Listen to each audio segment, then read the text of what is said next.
નમસ્કાર બાલ મિત્રો, યુટ્યુબ ચેનલમાં આપનું હાર્દિક સ્વાગત છે. આજે આપણે ભાગ નંબર 129માં ભૂમિતિના પાયાના ખ્યાલો તેના વિશે આજે આપણે માહિતી મેળવશું. તો ચાલો આપણે શરૂ કરીએ. દાખલો નંબર 1. નીચેનામાંથી કયો ખૂણો 90 અંશથી સૌથી નજીક છે? આગળ આપણે જોયું કે 90 અંશનું માપ હોય એટલે કે કાટખૂણો હોય તો એને કાટકોણ કહેવાય. 90 અંશ કરતાં ઓછું હોય એને લઘુકોણ કહેવાય અને 90 અંશ કરતાં વધારે હોય એને આપણે ગુરુકોણ કહીએ છીએ. હવે આપણે આ ચારમાંથી 90 અંશની સૌથી નજીક કયો ખૂણો છે? તો આપણે જોઈએ તો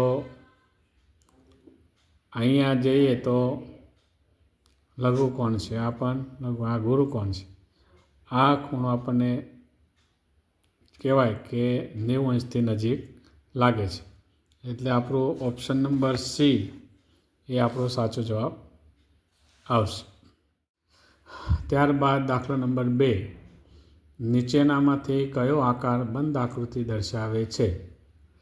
હવે બંધ આકૃતિ એને કહેવાય કે જે આકૃતિ જે છે તે બધી બાજુએથી બંધ હોય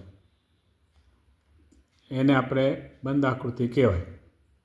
અહીંયા આપણે જોઈએ તો અહીંયા એક બાજુ એની ખુલ્લી છે, અહીંયા જોઈએ તો પણ અહીંયા તૂટક રેખા છે, અહીંયા પણ તૂટક રેખા છે, એટલે મતલબ ખુલ્લી જગ્યા. એક આ આકૃતિ એવી છે કે જે બંધ આકૃતિ લાગે છે, એટલે કે ત્યાં કોઈ બાજુ એની ખુલ્લી છે નહીં. એટલે ઓપ્શન નંબર સી એ સાચો જવાબ આવશે. ત્યારબાદ દાખલો નંબર 3. નીચેનામાંથી કયા આકારમાં સૌથી વધુ બાજુઓ છે? હવે આપણે જોઈએ તો અહીંયા 1, 2 અને 3 બાજુ, અહીંયા 1, 2, 3, 4, 5, 6 બાજુ, 3, 6. અહીંયા આપણે જોઈએ તો 1, 2, 3, 4, 5, 6, 7, 8, 9, 10. અહીં 10 બાજુ થાય. અહીંયા જોઈએ તો 1, 2, 3, 4, 5, 6. તો સૌથી વધારે બાજુ હોય તેવી આકૃતિ કઈ છે? તો સી આકૃતિ છે. ત્યારબાદ દાખલો નંબર 4. ચોપડીની બે પાસેની બાજુઓ વચ્ચેનો આકાર અંગ્રેજી મૂળાક્ષર કોના જેવો છે? એટલે કે આકૃતિ ચોપડીની જે બાજુ જે છે, સમજો કે આ પુસ્તક છે તો પુસ્તકનો આ ભાગ જે છે તો કોના જેવો છે? તો આપણને ખ્યાલ આવી જાય કે એલ આકાર. આ ડી છે, સી છે ને એક પણ નહીં. તો પાસેની બાજુ એટલે આ સમજો કે આ ચોપડી છે તો આ પાસેની બાજુઓ થાય એટલે એલ આકાર આવે. દાખલો નંબર 5. નીચેનામાંથી કયું વિધાન ખોટું છે? તો અહીં આકૃતિ આપેલી છે, આપેલી આકૃતિમાં 7 બાજુઓ છે. આ એક વિધાન. બીજું, સમાન બાજુઓવાળા આકારો અલગ અલગ હોઈ શકે છે. ખૂણા બદલવાથી આકાર બદલાતો નથી. અને એલ એ કાટકોણ દર્શાવે છે. એટલે આમાં આપણે શું કીધું છે કે કયું વિધાન ખોટું છે? હવે આપણે જોઈએ તો આમાં 1, 2, 3, 4, 5, 6 અને 7 બાજુઓ છે તો સાચું છે. સમાન બાજુવાળા આકારો અલગ અલગ હોઈ શકે છે, એ પણ વાત સાચી છે. ખૂણા બદલવાથી આકાર બદલાતો નથી તો તે પણ સાચું છે. અને એલ એ કાટકોણ દર્શાવે છે એ પણ સાચું છે. આપણો જવાબ આ ખોટો છે. સી, ખૂણા બદલાવાથી આકાર બદલાતો નથી. તો એ ખોટું છે, એટલે આપણું જે વિધાન છે એટલે જવાબ સી આવે.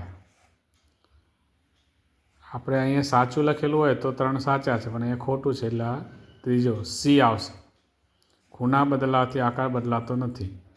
આકાર બદલાય, જેમ ખૂણો બદલાય એમ આકાર બદલાય. જેમ કે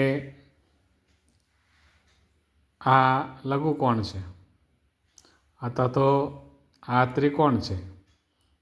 હવે ત્રિકોણમાં ખૂણો બદલાય તો એનો આકાર પણ બદલાય. સમદ્વિ બાજુ, સમબાજુ, વિષમ બાજુ, એટલે એ આગળ આપણે જોયું. એટલે સી જવાબ આપણો આવશે. નંબર 6, નીચેના પૈકી કયો ખૂણો સૌથી નાનો છે? આપણે ખૂણાઓના પ્રકાર અને ખૂણાના માપની આપણે માહિતી મેળવી હતી. આ ગુરુકોણ છે, ગુરુકોણ છે, સરળ કોણ છે. નાનો ખૂણો કયો આવશે? એ, કે જેનું માપ 90 અંશ કરતાં નાનું છે. આ 90 કરતાં મોટો, આ પણ મોટો, અને આ તો સરળ કોણ એટલે 180નો માપનું થયું. એટલે આપણો જવાબ આવશે એ. ત્યારબાદ દાખલો નંબર 7, નીચે આપેલ શબ્દના અક્ષરોમાં કાટકોણ કેટલા છે? તો હવે આપણે ગણીએ તો 1, 2, 3, 4 ને 5, 6, 7, 8, 9, 10, 11, 12, 13 ખૂણા કાટખૂણા છે. ત્યારબાદ દાખલો નંબર 8, અંશ ઘડિયાળમાં કાટકોણનો ત્રીજો ભાગ કેટલો થાય? હવે અંશ ઘડિયાળમાં આપણે જોયું આ રીતનો કાટખૂણો હોય. આપણે આગળ ગઈકાલે જોયું હતું તો એની વચ્ચે 2 અંક આવે, 12, 1, 2 ને 3. અહીંયા 12, અને આમ જોઈએ તો અહીંયા 90 અને અહીંયા 0. તો અહીંયા એક